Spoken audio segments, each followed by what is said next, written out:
જો અત્યારમાં સાસ ફેરી રહ્યા છે.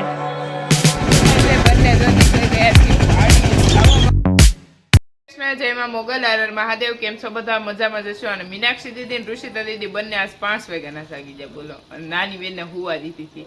તો અત્યારમાં હું જાગીને ઘી ગરમ કરવા અહીંયા મૂકી દીધેલું છે. અને જો અહીંયા આપણું ઘી ગરમ થઈ રહ્યું છે. અને હવે કાંઈ નહીં, બસ આ મીનાક્ષી દીદી નાસ્તો કરવા બેઠા ને ત્યાં થોડીક વાર માટે આપણે છે ને ઘીનું ધ્યાન રાખીએ. ત્યાં આપણું ઘી નાના ભાઈ આવી ગયા છે, હેલ્પ કરાવે છે. હેલ્પ ધીમો તાપ હાવ એકદમ રાખી અને હાવ ધીમા તાપ ઉપર ઘી ગરમ કરવાનું રહે. લાગ્યો ધવાડો, ધવાડો લાગી જો. આ મહાદેવના મંદિરે દર્શન કરી આવો લાગે તું. મેરે કો જાના હે, મેરે કો ઋષિતા દીદી કો, પણ કામ થઈ જાય પછી. જો આવી રીતે ગરમ થાય છે આપણું ઘી. જો શુદ્ધ ઘી ગરમ થાય છે. શુદ્ધ ઘી ગરમ થઈ રહ્યું છે. આ શુદ્ધ ઘી છે ને 1 કિલો નહીં વધે. જેટલા પણ શું કહેવાય ઓર્ડર છે પેન્ડિંગ, પૈસા બધા નાખી દીધા, ખાલી મોકલવાના જ છે.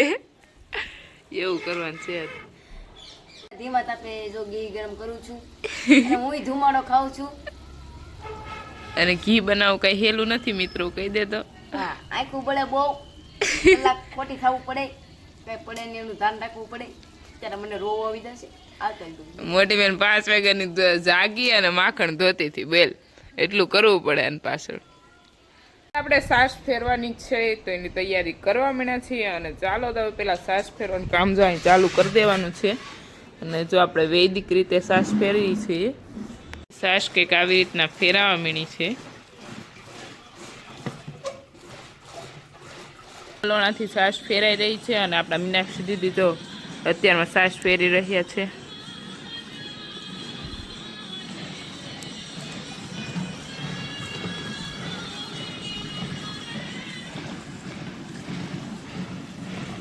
અને એ હે અમારે સરજી. ઓ ભાઈ, એ ભાઈ, ઓય ઓય. અત્યારમાં આપણે જો કેન્ટ લઈ અને નીકળી ગયા છીએ વાડીએ. અને ચાલો તો ફાઇનલ પેલા વાડીએ પહોંચી ગયા અને પછી મળી. બંને જો નીકળી ગયા છીએ વાડીએ જવા માટે. અને રસ્તો મારો આવો એ ભાઈ, અમે વાડીએ જઈને મળીએ નકર ઢોળાઈ જાવ રસ્તામાં. તો અત્યારમાં આપણે પહોંચી ગયા છીએ આપણી વાડીએ એન્ડ ગૌશાળાએ. તો આપણે છે ને અત્યારમાં પહોંચ્યા અને મમ્મીએ કીધું કે ભાઈ અમે ગાયો માટે ઔષધિ લઈને આવ્યા છીએ. તો ઔષધિમાં એવું છે કે જેટલા પણ શું કે વેલા અલગ અલગ એવું બધું હોય, લીમડો હોય, એવું બધું આ વાડમાં અલગ અલગ વેલા મળી છે. તેમાં ઘણા બધા વિટામિન હોય. જો કે એમાં એટલે આપણને બધી એટલી બધી ડિટેલ ન હોય, પણ એ ખબર છે કે વેલામાં અલગ અલગ વિટામિન હોય. તો ગાયો માટે જો આ બધા વેલા અલગ અલગ લઈને આવ્યા છે. અને અહીંયા બધા વાસરું બાંધેલા છે. અને બસ જો આપણે નવા ફેમિલી મેમ્બર, અને આનું નામકરણ કરવું છે, પણ હવે નામ બધા કોમેન્ટ નથી કરતા ભાઈ. એક વખત તો આપણે એક ગાયનું નામ રાખવું નથી ને એટલી કોમેન્ટું ને તો અમને કન્ફ્યુઝન થઈ ગયું હતું કે આપણે શું ગાયનું નામ રાખવું એમ. એટલે જલ્દી બધા કોમેન્ટ કરો કે આપણે ગાયનું નામ અને વાસડાનું નામ શું રાખવું. કેમ કે ઓલરેડી બધી ગાયોના નામ છે. એ નામ ઉપરથી કહેશો ભાઈ આપણે એ નામ નહીં રાખીએ કે. અને જો પ્રકાશભાઈ અત્યારમાં આવી ગયા છે આપણી ગૌશાળામાં. મારી ગૌશાળામાં આવી ગયા. મારી ગૌશાળામાં આવ્યા ને પ્રકાશભાઈ. આપણા નવા મેમ્બરનું થઈ રહ્યું છે મિલ્કિંગ. અને જો કંઈક આવી રીતના થાય છે. મમ્મી હું મિલ્કિંગ કરી લઉં. નવાનું નહીં, જૂનામાં આવો બધાયમાં, પણ નવામાં નહીં. નવા એ તો હમણાં કવરાવી દીધા હતા. બહુ ધીમે ધીમે રાખે આવે, કેમ કે કોઈ પણ વ્યક્તિ પપ્પા આપણે મિલ્કિંગ કરી રહ્યા છે મમ્મી નવી ગાયનું. અને જો કંઈક આવી રીતના મિલ્કિંગ થાય છે. અને બીજી ગાયો વેઇટ કરે છે એના વાસરુની. અને અત્યારે આપણે મિલ્કિંગ કરી પાછી એને પપ્પા દેખો, પપ્પાએ ધ્યાન રાખે વાસડો મૂકીને, નકર ગાય હાલી જાય નહીં પપ્પા. આપણે આપણી ગૌશાળા વાડીએ પહોંચી ગયા છીએ ફાઇનલી ક્યારના. અને અત્યારે જો મિલ્કિંગ કરવાનો સમય થઈ ગયો છે તો આપણા મમ્મી કરી રહ્યા છે મિલ્કિંગ ગાયોનું. અને હમણાં આપણા મીનાક્ષી દીદી નથી આવ્યા યાર વાડીએ 2 દિવસથી. મેં એનું આવે તો મને સૂનું લાગે, કેમ કે ઝઘડો કોની યારે કરો. એટલે તો અત્યારમાં હું પહોંચી ગઈ છું ગૌશાળાએ. અને જો અહીં કેવા મસ્ત સબ્જીના વેલા થઈ ગયા છે, મોટા મોટા બડે અમારે વેલે હો ગઈ હે મિત્રો. તો કેવા મસ્ત થઈ ગયા. અને અહીંયા હળદર નિંદામણનું કામ ચાલુ છે. હવે તો તમને ઘાસ કરતા હળદર અમારી દેખાતી હશે, કેમ કે ફ્રી થાય તો કામ ચાલુ થઈ જાય આપણું. તો અત્યારમાં હવે મિલ્કિંગનો સમય થઈ ગયો, તો અત્યારે બધી ગાયોનું થઈ રહ્યું છે મસ્ત મસ્ત મિલ્કિંગ. અને પ્રકાશભાઈ તો અત્યારમાં એનું જે પણ કામ છે એ કરે છે. અને હવે જો અત્યારે મમ્મી મિલ્કિંગ કરે અને 5 થી 6 ગાયોનું મિલ્કિંગ કરવાનું હોય રોજ.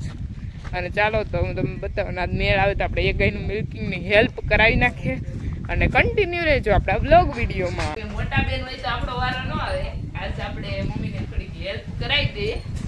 બાકી તો મોટા બેન મમ્મીની હેલ્પ કરાવી દઈએ એટલે આપણો હાલી જાય. મોટા બેન હોય ત્યાં સુધી ઓલા નહીં કેતા મોટાના રાજમાં નાના ને મોજ, એમ કે ને પપ્પા કરવાનું છે.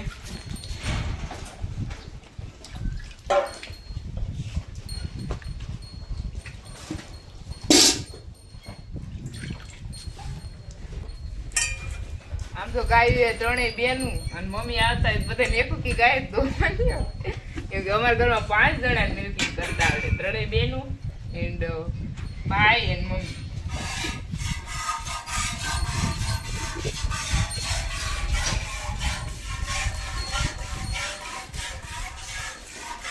ઓરો લાવો ઓરો ઘેડું થાય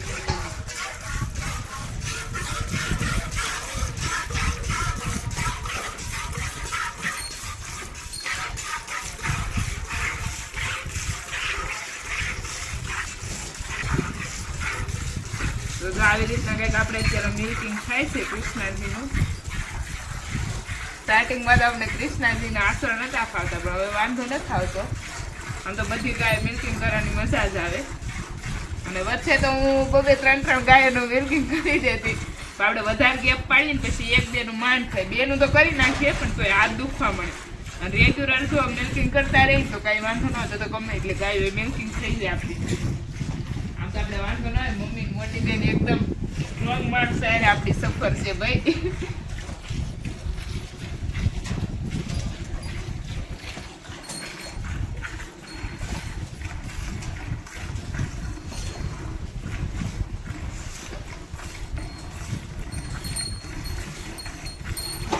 આપણે ફાઇનલી આજે પ્રકાશભાઈને મિલ્કિંગ કરવાનો વારો આવી ગયો છે.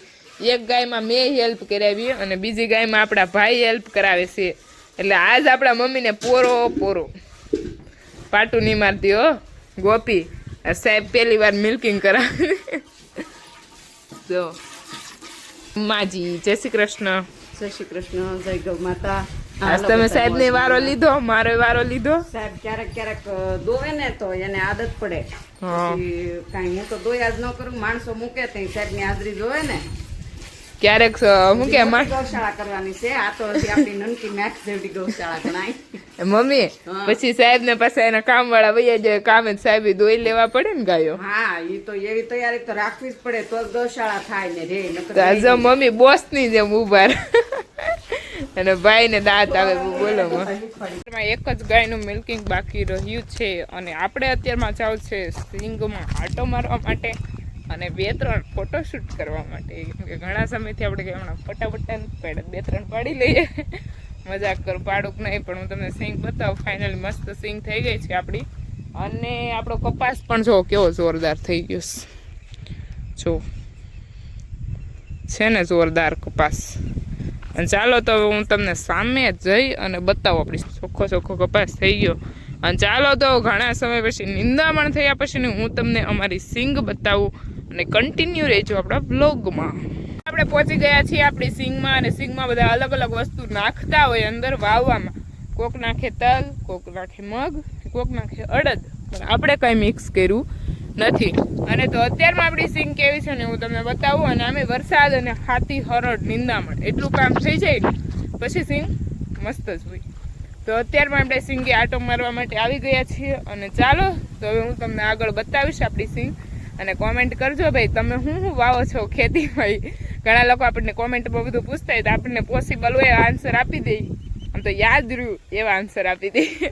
અને તમે કોમેન્ટ કરજો કે ખેતર વાડી કોને કોને છે, પછી ખેતરમાં હું વાવો છો એ આપણે જરા કોમેન્ટ કરજો તો આપણને ખબર પડે કે ભાઈ ખેડૂતો બધા અલગ અલગ ખેતી કરતા હોય આમાં, તો આપણને કંઈક નાની મોટી ડિટેલ મળે. અને ચાલો તો હું તમને આગળ આપણી સિંગ બતાવું. એક સિંગ છે અને ઘણા સમય પછી જો આપણી સિંગના હવે દાવડા પૂરા મીણા ઝાંપણ અને ખાલા પેડાઈને દોણા કહેવાય પણ એનો કાંઈ વાંધો નહીં. અને જો કેવી મસ્ત સિંગ થઈ ગઈ છે. અને અહીંયા છે મોટા પપ્પાની. હવે થોડીક અમારી બંનેની સેમ મેચ થતી એવું લાગે છે. અને કાંઈક છે આવી સિંગ. અને તમારે પણ કેવી સિંગ છે ને કોમેન્ટ કરી દેજો જરાક. મગફળીમાં આટો મારી લીધો છે અને હવે મિલ્કિંગ થઈ ગયું છે ગાયોને. તો મારે પ્રકાશભાઈ ટ્રેક્ટર લઈને જવાનું છે. એમાં એવું છે આપણા મીનાક્ષી દીદી એટલું ધીમું ટ્રેક્ટર રાખે, એટલું હાકે કે હિરલ એમ કહે કે બેન થોડુંક ધીમું હાક, તો હું કહું એટલું હાલે. અને ભાઈને એમ કીધું હોય ને ભાઈ થોડુંક ધીમું હાક, તો ભાઈ શું કે ધીમું હાલતું ત્યારે તને કાંઈ નહોતું થતું ને હવે નહીં ફૂલ હાલતું ત્યારે તને ધીમું લાગ્યું, ધીમું હાલતું તને ત્યારે ફૂલ લાગ્યું. બોલો આવી વાતો કરી નાખીએ. ચાલો તો હવે નીકળી જાય. આજનો બ્લોગ આપણે અહીંયા જ એન્ડ કરીએ. કાલે મળીએ નવા બ્લોગ સાથે. જે બી લોકો મારી ચેનલ પર નવા હોય તે લાઈક શેર એન્ડ સબસ્ક્રાઇબ કરવાનું ભૂલતા નહીં. Bye bye. જય મા મોગલ, હર હર મહાદેવ. અને કેવા લાગે છે આપણા બ્લોગ એ જરા કોમેન્ટ કરતા જજો. Bye bye.